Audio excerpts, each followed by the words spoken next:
While I was going through my Facebook photos the other day, I came across a school picture from when I was 13. Looking at it, you would think I was a normal little girl.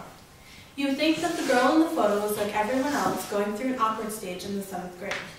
But that little girl was a ghost. That girl was murdered by the voices in her head telling her she wasn't good enough.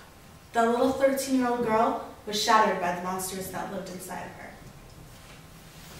Every night for 5 long years, she would drag a blade across her wrist, trying so hard to kill those monsters.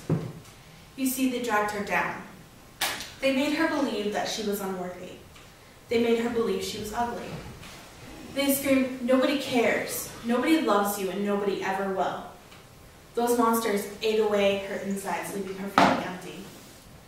These monsters were found around every corner.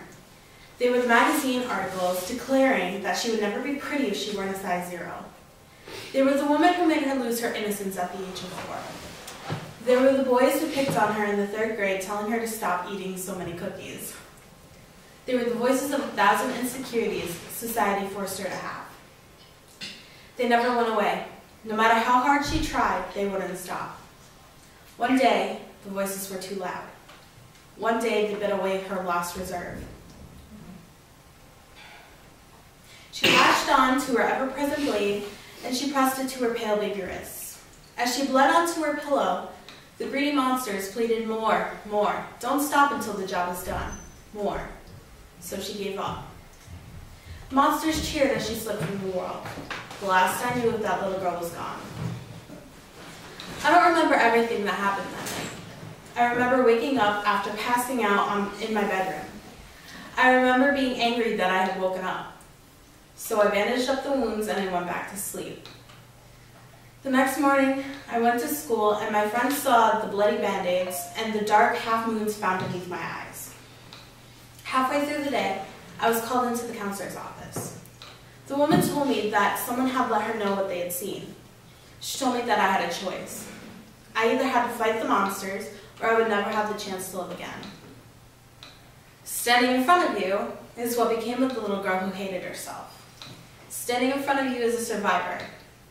It wasn't easy. I had to go into a bigger battle that involved fighting monsters without the use of a razor blade.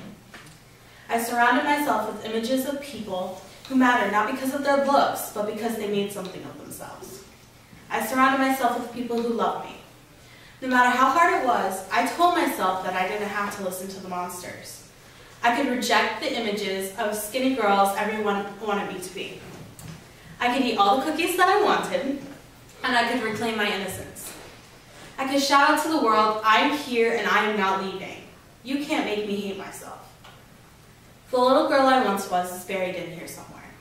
I don't know if I'll ever find her. I don't know if the monsters will come back. What I do know is that if they do, I will fight with all of my might and they will not win. I believe we have a choice.